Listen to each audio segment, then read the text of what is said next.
Welcome. Today's webinar is intended to deal with sheep behavior, low stress handling, and sheep equipment.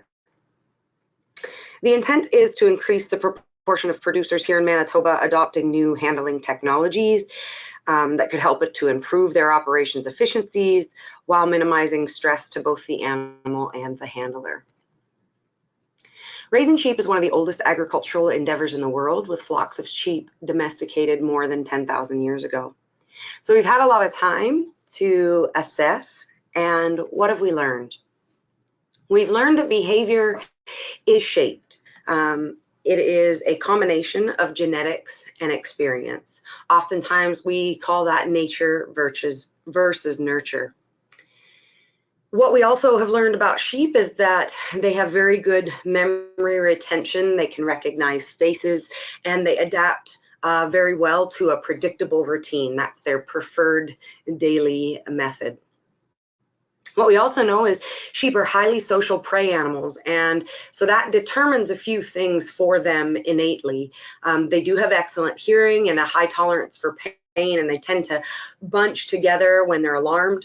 I've put a couple images here on the lower right-hand side of your screen to kind of illustrate the difference between prey animals, field of vision, and a predator's. So in a prey animal, they tend to have more monocular vision. So those are the white spaces on each side where one eye sees a field of vision on each side. And they have that binocular vision mostly right in front of the muzzle or the nose. As you look below that, you see the predator's field of vision, and certainly it's more like ours as humans. We have a wide range field of vision with both eyes, and then on the sides, our monocular vision we often call peripheral. So the reason that I put that in there is I think it's important to understand that one arena placed in front of a prey animal is not it's not taken in by that animal in the same way that a predator would do. For example, an open field might frighten a prey species, but it may actually activate seeking in a predator. Now, the genetics within that animal affects the strength of fear, their novelty seeking, or the distress that separation can cause. As we move forward here, I've got another illustration from an aerial view to show you more specifically the vision field of a sheep. And so as you can see on the animal at the top of the page, the vision is very large, that's monocular, and very small, that's binocular. It's important that we know that, because what happens is it leaves a blind spot where, as handlers, we don't want to be located in, mostly because, as we've mentioned, they're a prey animal, and that could then throw them into what we call a threatened mode. So if you look at the images at the bottom of this screen, directly behind the animal with the head up, they are blind to anything there. If their head is down, they do have the ability to see a bit behind them. So in a pasture scenario, you could see how this would be beneficial for them as a prey animal. So let's understand what instincts they have and kind of what triggers those instincts. So generally speaking, sheep want to follow other sheep. We call that the flocking instinct. Sheep want to avoid pressure. Animals in general, that's the case. Sheep under excess pressure want to go back where they came from, and in a moment I'm going to show you a visual example of that. Sheep will naturally circle, and in threatened mode, sheep tend to bunch together and follow the leader.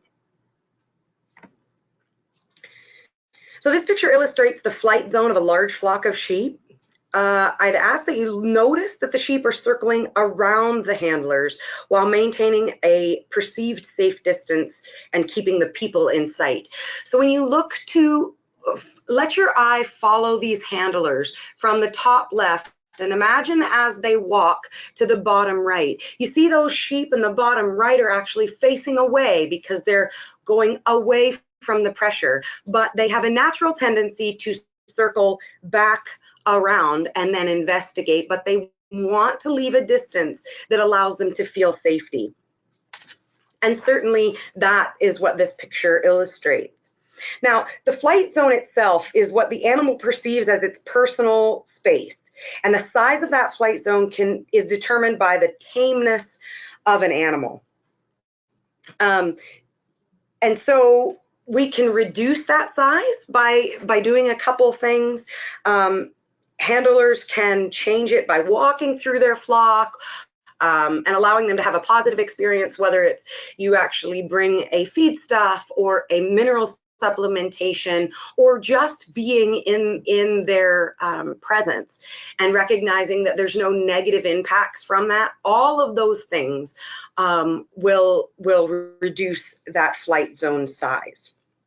Now, it is worth mentioning that completely tame animals have no flight zone.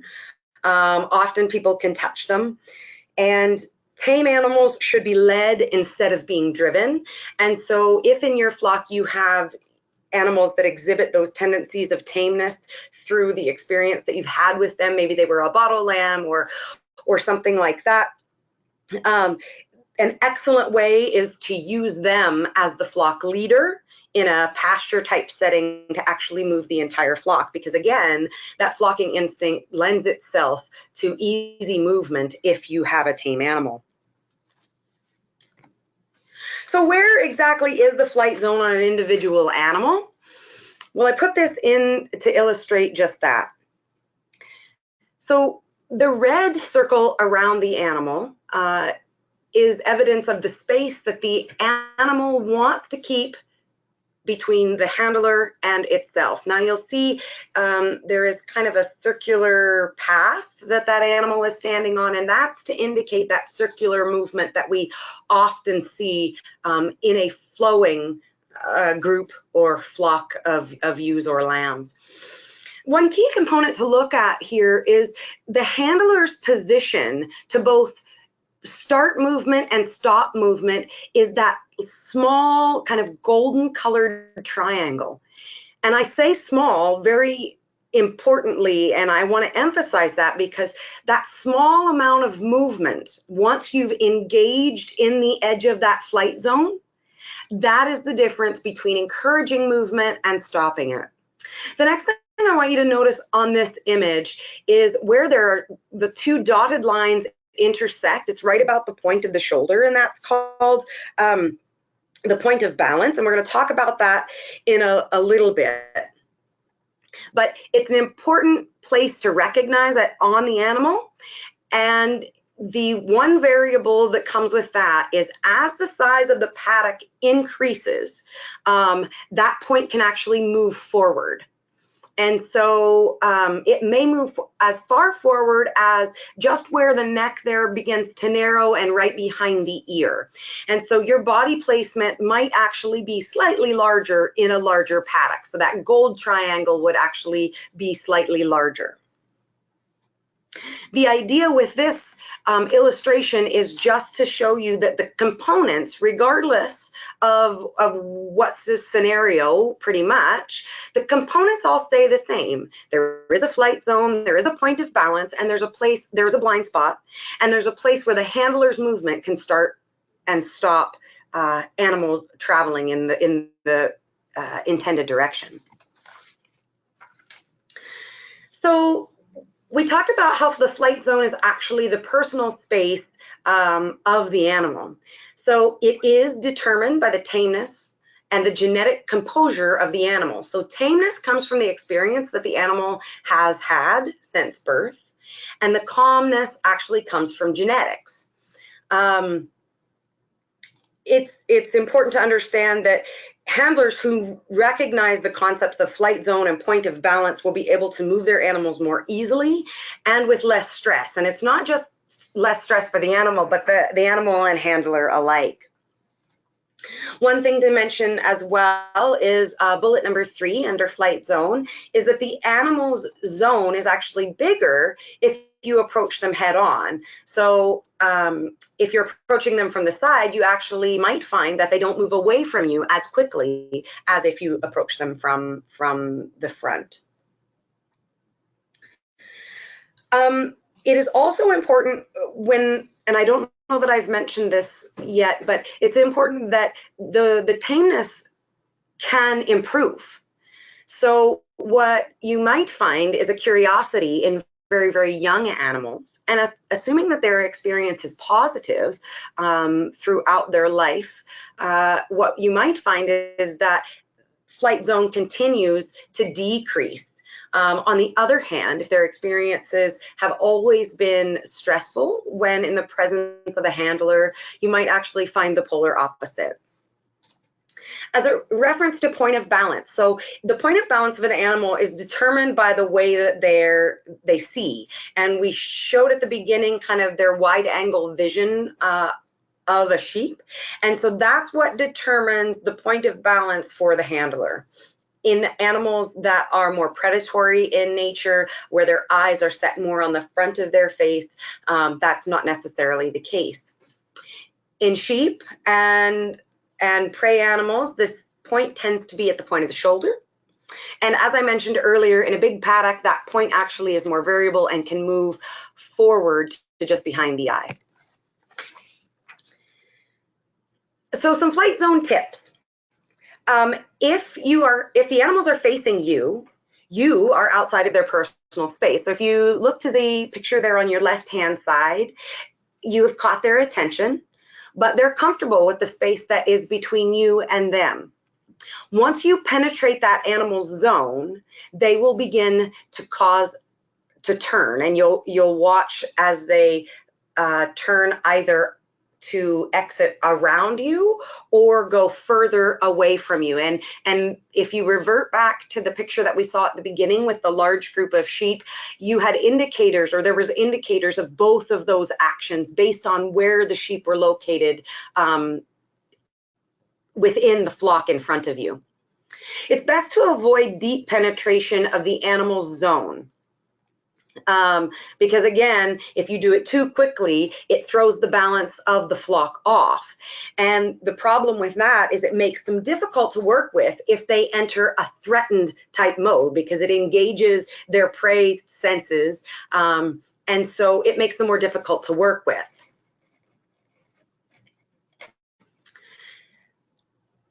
It's also important to try to stay out of the blind spot of the ewe or the lamb. They get worried when they're unable to see the handler, and so it's best that if you are behind them to have kind of a weaving pattern that is to the right and to the left, such that they can see you on the left-hand side behind them or the right-hand side behind them. It's also important to note not to chase a sheep that leaves kind of the fold. The motion of the flock will actually bring them back.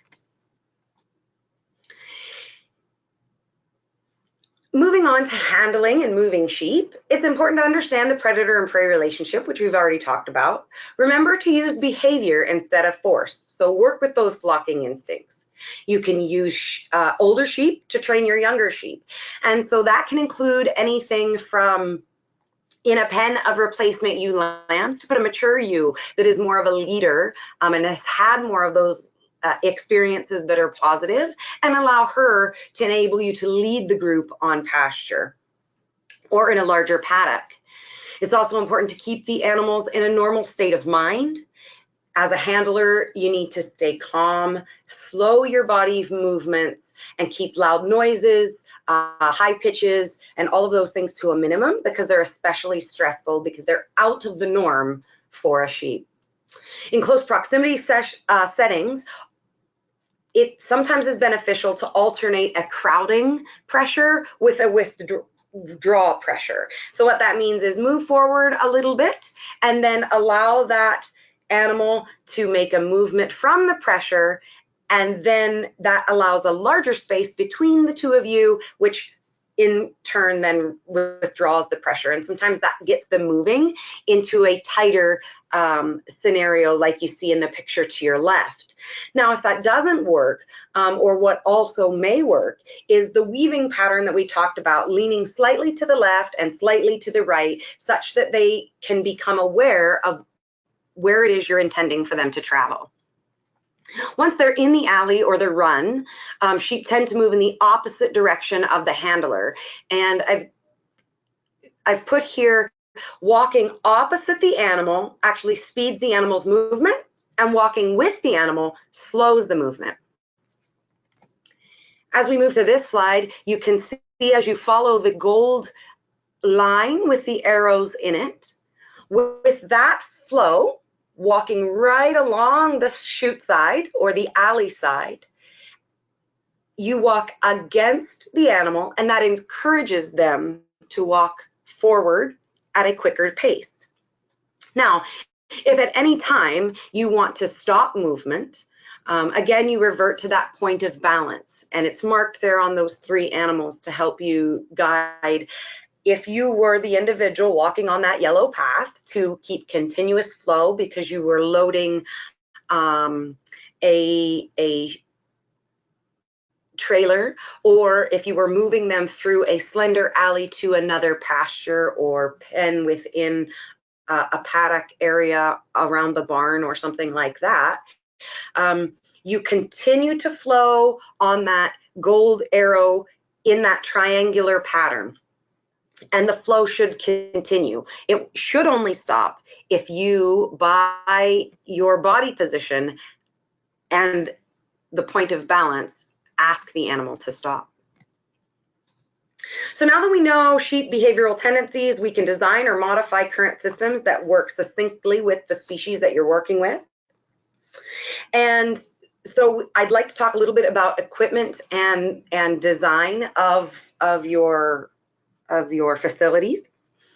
Certainly, having appropriate equipment does enhance your ability to sort your flock, both sheep and lambs, and that can be for anything from traceability tags to flock tags to weighing, treating for sickness, treating for injury, maybe implementation of a vaccination protocol, all of those things. And they can happen within a confinement type of scenario in a barn, or they can happen on the pasture. So I'd just like to put a few examples here for you to recognize that there are options out there, even if you're modifying a barn that is currently existing.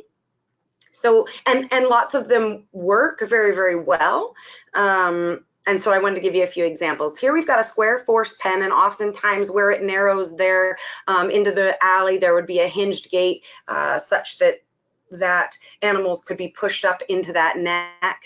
On the right-hand side, we have a double triangular forced pen where animals often come from the left and then to the right, from the right, and alternate into that chute. Here are 3 more options, fairly similar in concept, but slightly different, and one may fit in a scenario that you have at home. There's a triangular forced pen, a double forced pen, and a bugle forced pen, all of which have been shown to be effective in sheep. So it's important, I guess, is it worth it to make your equipment, to change your equipment? And so I'd like to put some numbers to that. So more efficient equipment can actually reduce the time required and the labor costs to an operation.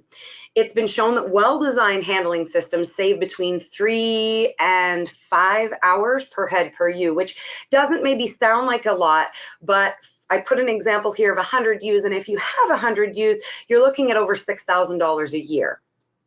And so I guess the take-home message here is even slight modifications throughout the year on an annual basis can pay for themselves within that year on a flock of as small as 100. So what do we need to consider? We need to consider things like portability. Is that something that you need? Do you need to be able to move it to different locations? What height are you looking for? Does the height need to be variable? We need it to be adequate to limit the animal from attempting to get out, while bearing in mind the height of a handler. Also, that height of their facilities may be determined by the size of the sheep in your flock, or also it could be by the calmness or the tameness of your flock. Here are some design examples of whole facilities, so not just a crowding area, but a whole facility to give you layout ideas.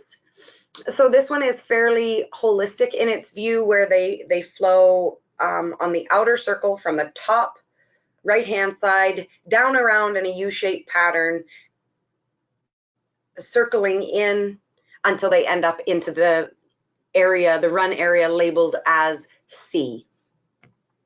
This is a triangle force pen example. Here we've got a more bugle shaped force pen.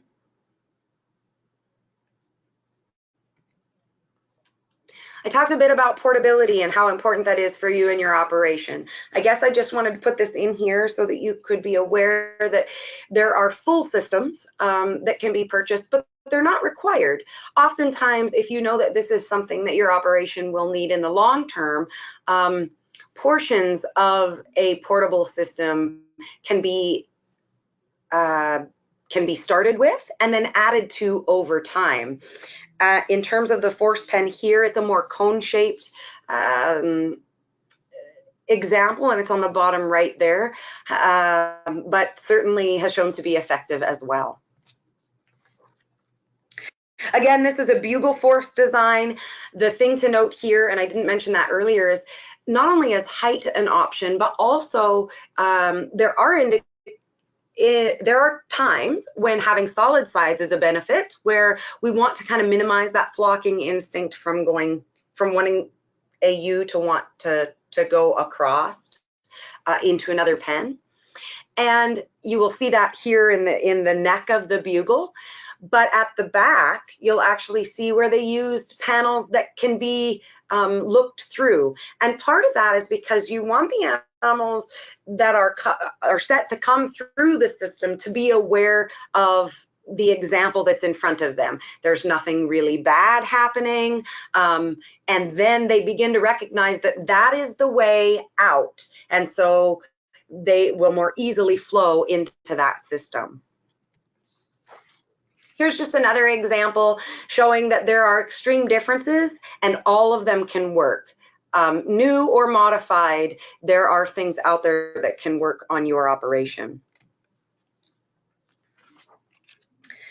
So I put this in here to give you an example of height differentiation, where the handler height or the height of your sheep could both be considered. On the left-hand side, you've got a run that's the exact same size, height on both sides, and you see that it hits the handler kind of just below the hip bone, and it is just slightly higher than the head of the sheep. And that's important because we don't want the sheep to be able to put their head over, because it encourages them to potentially jump to escape from this system if they're not liking the fact that we are then in their personal space or zone, even though it's for a beneficial thing like treatment. If you look to the picture on the right, however, you may notice that one side of the chute is actually taller, or the alley is actually taller than the other. So there's a lower, what we call treatment side, and that's to accommodate either sheep that are shorter, i.e. lambs or a smaller type of breed, or a shorter handler. Oftentimes, those panels will come with an extender that slides right down in the top, so that if required, both sides of that run could be the same height, but that there is some variance. And so I felt like it might be important for people to know those two are available. So what are some common handling problems? Well, it could be difficulty moving stock into a system if you're moving from light to dark, and quite frankly, that happens a lot, moving from outside to inside. We may not feel like it's dark inside of our barns, but if you're walking out of bright sunlight into a barn with limited windows, it feels very much like you're walking into a darker space. And unfortunately, sheep get very, very cautious as a prey animal. They get very cautious in those types of scenarios, and they may tend to balk. Another thing is when there's a dead end chute at the end of a working system, so just a flat, solid wall, they tend to stop about 2 body lengths away. And so if what we can do is encourage them or facilitate the end of that chute so that they can at least partially see through it, it tends to encourage sheep to walk right up to the end. In terms of distractions, those are significant when we talk about handling problems. It can be anything from a reflection of the sun, like indicated on the top right-hand picture. It could just be a total shadow that an animal views as a whole. It could be sudden changes in floor texture or floor height, and that you see in the middle example there. There's both a step up, a narrowing of the alley, and then in addition to that, there are some tangible items that an animal may not necessarily recognize right away as not something to be fearful of. So things like that, or drafts, or even billowing objects, a coat on the side of the chute that would get caught in the wind and billow. Those all can cause balking and slow down your progress. And finally, in the bottom picture, if you can see what that is, that's what I believe would be the viewpoint or the depiction of an animal the way that a sheep would see them in terms of being a working dog, putting their nose between the rails. And so as a prey animal, again, they become super cautious and will back away, and it will affect your flow of your system. One thing to always mention is that handlers kind of are the key to the success beyond the equipment, and that's because no matter the circumstance, they have the ability to choose to stay calm, and they set the tone for the experience of the animal both at the moment and going forward. One thing to mention is that temperament problems are genetic often. And so they're a moderately heritable to highly heritable trait, indicating that selection for improved temperament can be effective.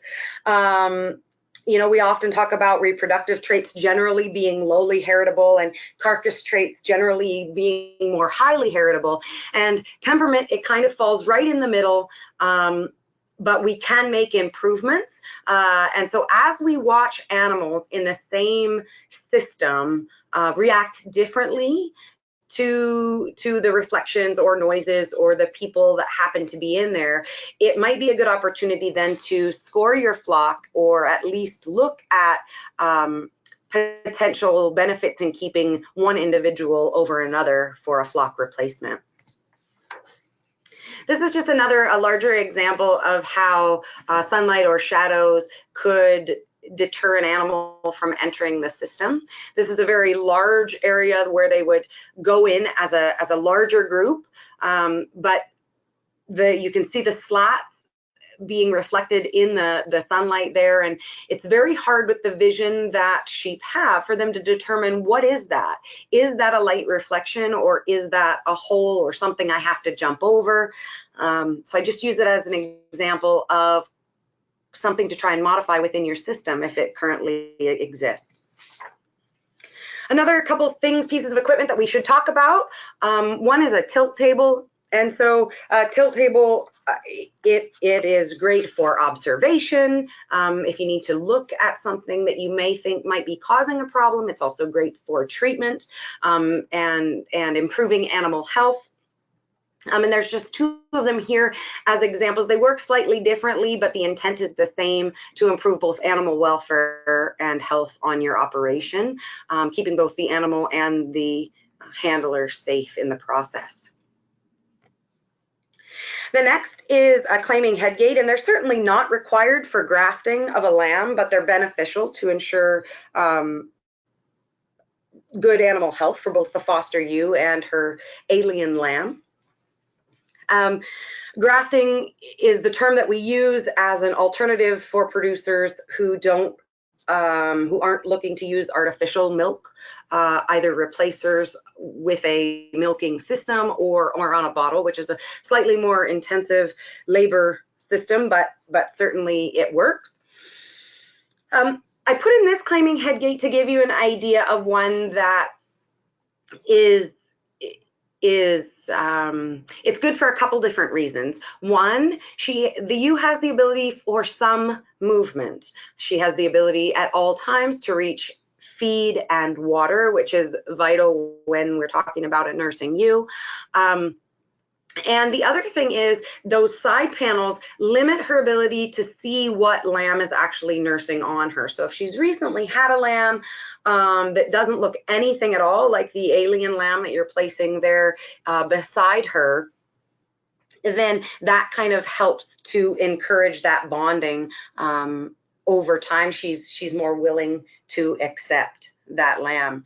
So we're all probably aware of the different situations that can arise requiring a graft, and it can be anything from a ewe having more lambs than she can care for, or a ewe getting ill, being too thin, being young, or only having maybe an udder that has one teat suitable for nursing, and maybe she has twins or triplets. And so all of those things would then require or it would be ideal to have a grafting scenario. So I guess selection of the foster ewe is a really vital component, and generally we're looking for very few things. We like for those ewes to be above average in body condition score, be calm by nature, have a good milk supply, and have teat suitable for nursing. There are multiple grafting opportunities, anything from slime or skin or scent.